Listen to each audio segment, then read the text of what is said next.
across the hills of Caroline. I feel something in the air, a new song is on my mind. The sweet melody I hear was sent from heaven above. The song that I'm singing is of everlasting love.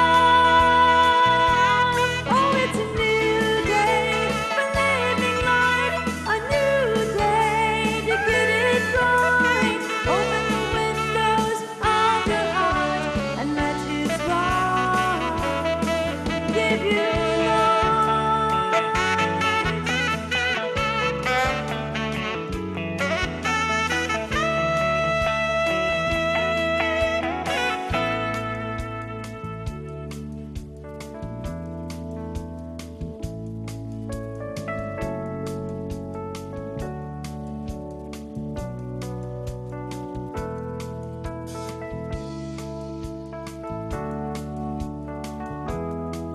Welcome to Cooking with Miss O. Let's join Mary Beth Oxendine in the kitchen as she teaches you how to cook Southern style healthy. Welcome again to Cooking with Miss O, and we are doing something new. This is the first time I'm having a chef on here.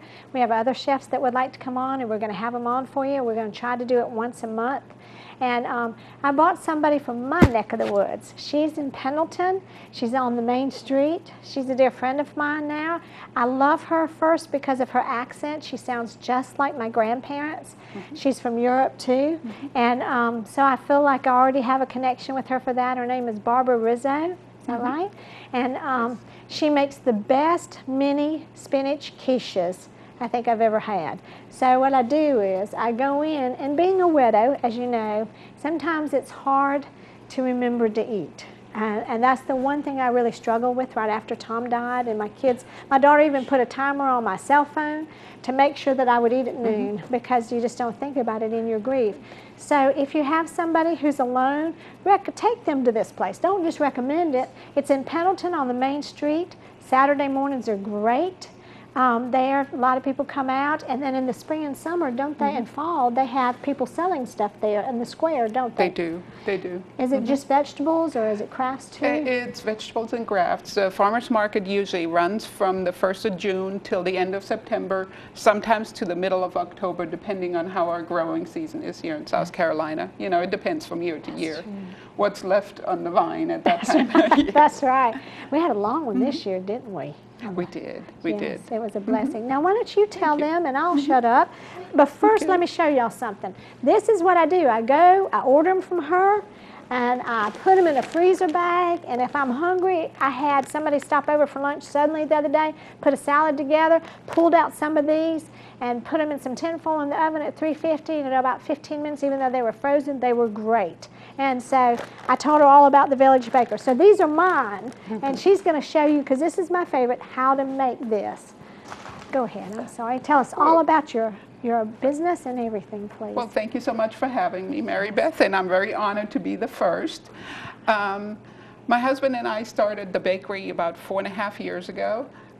We came from California, and I was a late returning student. I went back to school to get my master's degree at Clemson University, and that's how we wound up in this neck of the woods. And we love South Carolina. We really enjoy it here. He started the bakery because he was bored to flinders sitting at home. He was retired, and so he started doing that, and it took off. And after I was done with my schooling and everything, and I had a job, I had to quit my job and come work for him. So we do all kinds of good things at the bakery. We have a great line of different crusty breads, and these are very dense and natural breads. We use no preservatives. We only use unbleached and unbromated flour from King Arthur. These are all with natural fermentation and handled in the old-fashioned way, rather than the kind of breads you can get at the supermarket that are mass-produced by machines. Everything we do is still made by hand, except the mixing, obviously. We have some big mixers. We also do things like cookies and cakes, cupcakes and danishes and all different kinds of things. So if you have a sweet tooth, we can certainly satisfy that too. My husband is more of the baker, and while I learned how to bake, I really was always more in the kitchen and always more doing cooking. So as we evolved, I said, well, we should have a few things that people can eat. And one of the items I came up with was the quiche. And I love quiche, but my pet peeve was that the crust would always be soggy. Yes. And yes, you that might is. have Yes, experienced I that do. before. Yes. It's very, very difficult to bake a pie crust with that wet filling and get it to be really crisp. You have to have a special oven with a baking stone. That's right. And most people don't have that. So as I was looking around to see what else I could do, I came up with this recipe for a crustless quiche. So you don't have to worry about soggy. It's very good, it's easy to handle, it tastes really well. We make spinach every day, but we also make other varieties such as broccoli and cheddar cheese, ham, potato, and mozzarella, a sun-dried tomato artichoke with an Italian cheese. What I'm showing you today is how to make the spinach and Asiago cheese quiche. Asiago cheese is a cow's milk cheese. You can either get it in a wedge or you can get it pre-shredded. And it's a little less sharp than, let's say, your Parmesan, but it's a low-fat cheese, so it's not unhealthy. And because it does have a lot of flavor, you don't need a lot of it. Now, since we make so much quiche, we can't use fresh spinach because we'd have to get mountains of it. We just wouldn't have room. So we get a frozen chopped spinach. And what we do is we defrost it, and then we squeeze it dry a little bit, just between your hands. Because it's so full of water. Because it's so full of water. So it wouldn't make for a good quiche if we didn't do that. That's what stumped me on your quiche, because I didn't know how you kept it from not being too soggy inside. So you, as soon as you thaw it out, you squeeze it. What do you do? Do you do it between paper towels, or how do you do it, or drain it? Actually, a potato ricer works best. Really? Yes, yes. Wow. If you get one of the old-fashioned potato ricer, you can get it at like a home wear store or one of the big department stores that have a nice kitchen department, and you put your spinach in and you just press it, and it makes all the juice be squeezed out, while at the same time the spinach doesn't go everywhere. Because if you just try to do it with your hands or with paper towel, it can get very messy. It is. So that's one trick I learned. Oh, I love that. Thanks. I need to get one. Right. Thanks. Now, depending on what your tastes are, you can saute a little bit of onion and a little olive oil, and you can add that to it. Or you can add some different seasonings. I put salt and pepper in here, but you can also add nutmeg. You can also add a little bit of lemon juice if you like, because that cuts the green on the spinach a little bit, but that's just one other thing you can do. Now, what I've done already is I've already made up my spinach filling right here and mixed it with some of the Asiago cheese and a little bit of olive oil, salt, and pepper. Now I'm going to make the base that is going to go in that to make it a quiche, and I'm using 2 eggs.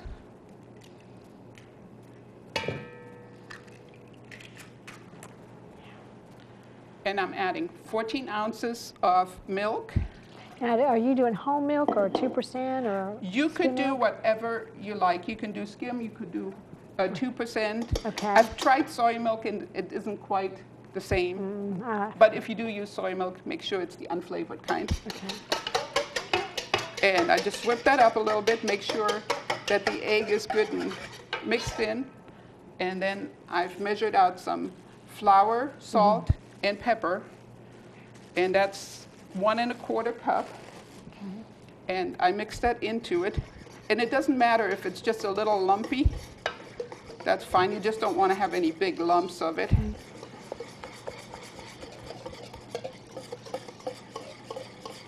Now, are you a chef? Yes, I've done some training.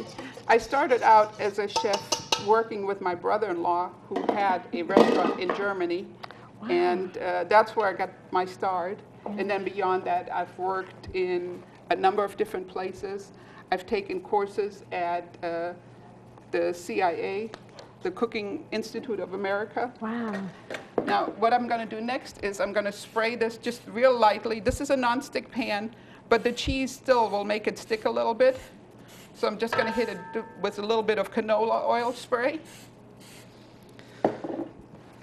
And then I'm going to add about 3 teaspoons of my spinach filling into each cup.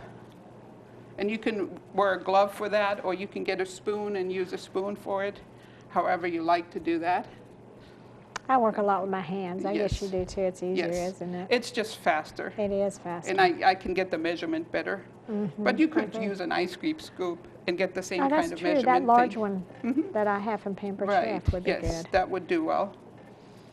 And once you have that in there, kind of spread it out evenly a little bit. Then you just add your egg and milk mix. And I'm going to put this back in here. It's hard to pour out of a mixing bowl, It is, isn't it? I agree with you. so it's easier to just use the little, and you just pour a little bit in each cup. It doesn't take, but I would say probably about 3 ounces per cup, because you have a lot of spinach in there. And it's a great way to get the kids to eat spinach, It because is. You're right. you know, it sort of looks like a pastry. It doesn't look like spinach. And it's not bitter. It tastes wonderful. Now, did you put nutmeg in yours, or do you not? Yes, I did. Okay. Why do they put nutmeg with spinach? Can you tell me? I've always wondered that. It just enhances the flavor of the spinach and takes away a little bit of the bitterness. Is that why? Because this is delicious, y'all. Thank you. If you've got children that don't like greens, they'll love this. Okay. Now I'm going to add just a little more cheese on top Okay. of each cup and put that in a 350-degree oven for 14 minutes. Depending on your oven, if you have a convection oven or not, it might take just a little longer. They should feel firm to the touch, or you can insert a toothpick and make sure it comes clean. Now, if you wanted to use this cheese that you're using, what would it be like? Is it kind of like a cheddar, or? No, it's more in the family of a. It's more in the family of a Parmesan cheese. Uh-huh. I made a mess. That's okay. I make messes all the time. So it's more like a Parmesan, but not quite that Okay. hard. Thanks so much. We'll be right back. I hope to eat some of her stuff. Thanks, y'all. Bye.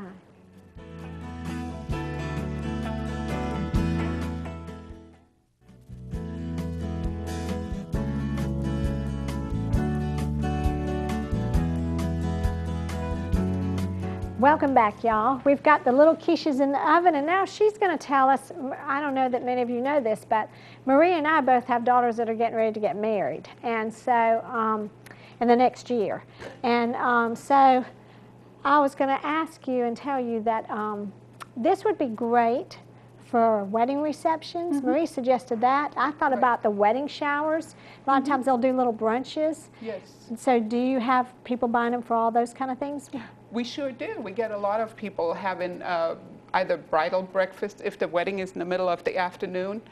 The mother of the bride or someone in the family often wants the girls in the wedding party to have something to eat before they go for makeup and hair and all that good stuff. That's a great idea. I hadn't thought about It that. takes a long time between having breakfast until they get the next meal at the wedding.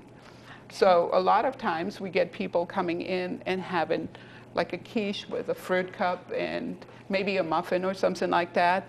And the girls love it. It's a great breakfast brunchy kind of item.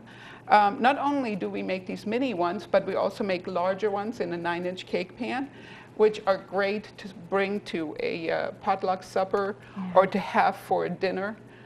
Where you just cut them into slices, and you can cut 4 or 6 slices out of it, and it makes a nice dinner item as really well. does, you're right. Especially if you get some of them that have meat inside, like the ham and cheddar, or the potato and sausage. So there's a lot of different varieties that we make, and it makes a great dinner item. And it looks really pretty when they're in the large size. I've had your potato, what's the one with the potato ham? Is that Ham, potato, and And Swiss that was cheese. delicious. I love that. But I think our quiche are about done, so I'm going to take them out of the oven. Great. And this is what they look like when they're done. And y'all, these are all mine. No, I'm just teasing. They are that good. One thing you can do too is at dinner is add a fruit cup to it. Right. At home, if you go and buy a quiche, if you know there's going to be a night when you don't have dinner because of sports or whatever's going on, go and get an order of her quiche, take it home for the next day or whenever you're going to be busy. Have you some fresh fruit and a fresh salad, and it's great, isn't it? Oh, yes, definitely. It makes a nice dinner. You could have one or even two. If you have the man in the house who thinks that one might not be enough, you might want to put two on a tray. That's right. Add a little salad to that, and that's very good. And once you're done, I have brought along some dessert for you. Oh. Now, this is one of the items that right since the start we have been really, really well known for. This is our almond macaroon cookie. And these are great. Not only do they taste wonderful, they're made with 100% almond paste, which is like marzipan. Yes. And but also these have no fat except for the natural almond oils, and they have no flour. So people who are gluten-free can get these kind of cookies. And we get a lot of people traveling from all over the place to get them because they're so good and because they're gluten-free and they can have them.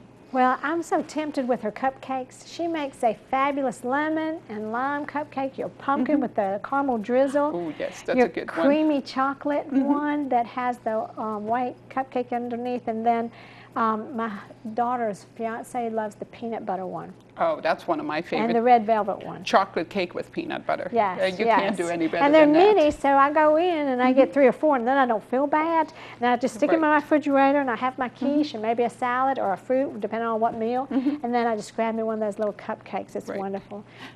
Yes, it's, I've not tried this. I've seen it. Can I try one? Sure. Oh, Help thanks. yourself. I love almonds. Well, if you love almonds, you will really like that. Because like I said, that's like a Oh my pure gosh. almond paste. It's very rich. It's sweet heavenly, without y'all. being overpoweringly so. And with everybody with gluten, they don't have a dessert because everything Right. has flour in it. Right. Okay, if you have a gluten thing, go get these. And I've seen them. They're right there on the counter. You can't miss them.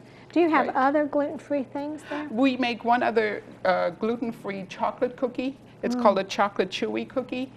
And it's crispy on the outside and it's kind of gooey in the center. And it's almost like eating a brownie. Really? Except that it doesn't have any flour. flour, so it's really good for people who are gluten-free. But we sell so many of those, and I'm sure not all the people are gluten intolerant that are I'm sure. having them. Well, I'm not, and I'm going to buy this. Right. Let's talk about some of your breads. What Right. breads do you do? What are these, all Okay. these called? Some of the breads that we make are, like I said, they're made from natural fermentation. These are our baguettes, and believe it or not, we've had people from France that said that they are as good as anything that they can get in France. They're nice and crispy. They have a great texture. They're made with natural fermentation, which means they're not like a sourdough, but the dough is aged overnight, and it's got old dough in the new dough, Oh, how wonderful. so that it has a lot more flavor. Adding to that the unbleached, unpromated flour, The King it Arthur gives I you, used to. It's right, wonderful. right. You're right. It gives you a totally different flavor.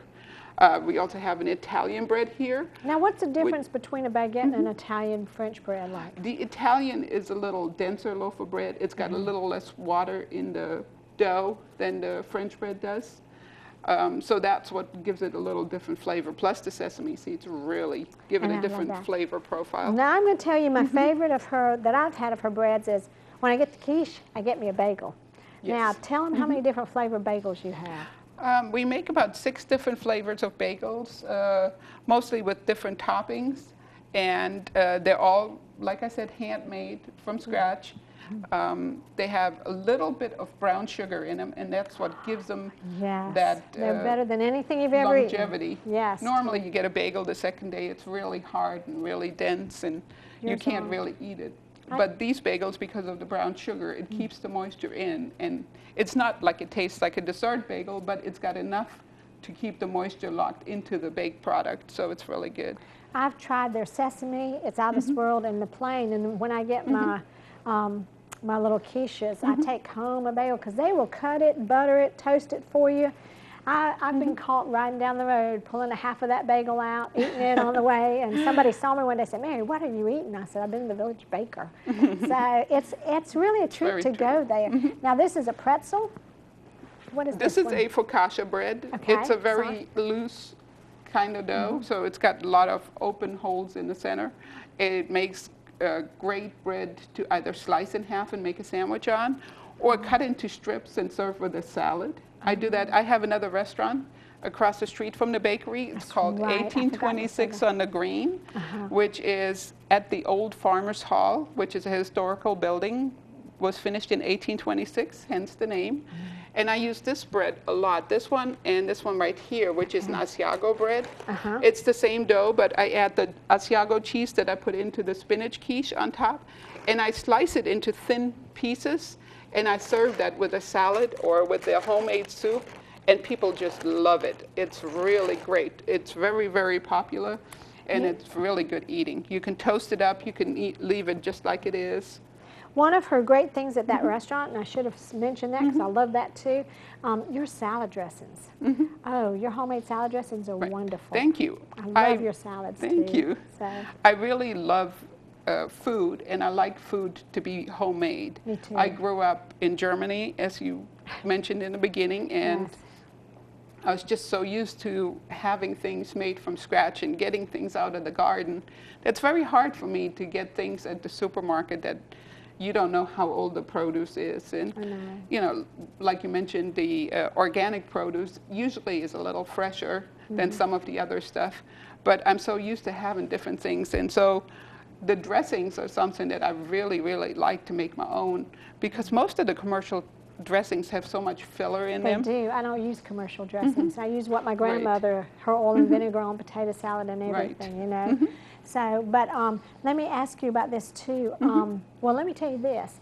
Ingalls, who is actually a sponsor for me now, the reason I like them so much is they buy from local farmers. So in the spring and summer and fall, you're getting okra that's right around here, and I love that because I don't like it coming from so far. But we do the same thing. We buy some of our eggs. Unfortunately, we can't get all of them from a local company, but we buy some of our eggs locally. We buy all the produce that we can locally. So in the summertime, you'll get things with tomatoes that'll taste just like the total summer tomato, because they're wine ripened rather than done in the store. And I have to say that suppliers have come a long way in bringing in local produce. That's true. Last year they offered for the first time local strawberries and some local collards and things like that. But I do buy local as much as I can, because I know that if it's bought local, it's going to be fresh and it's going to be picked at the right time rather than way ahead of early. And people don't understand how much we lose in that early picking. We're going to go now to a commercial break, and I'm going to eat a cookie, y'all. Thank you. This is out of this world, y'all.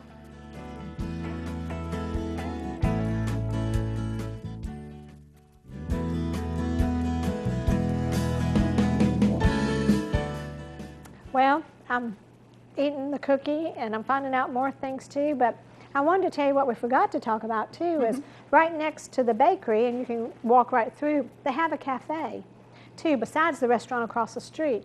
And in the cafe, they have a fabulous hamburger plate, which Southerners love hamburger plates. And it has homemade buns and it has homemade fries. Now, why don't you give them all your website? Sure.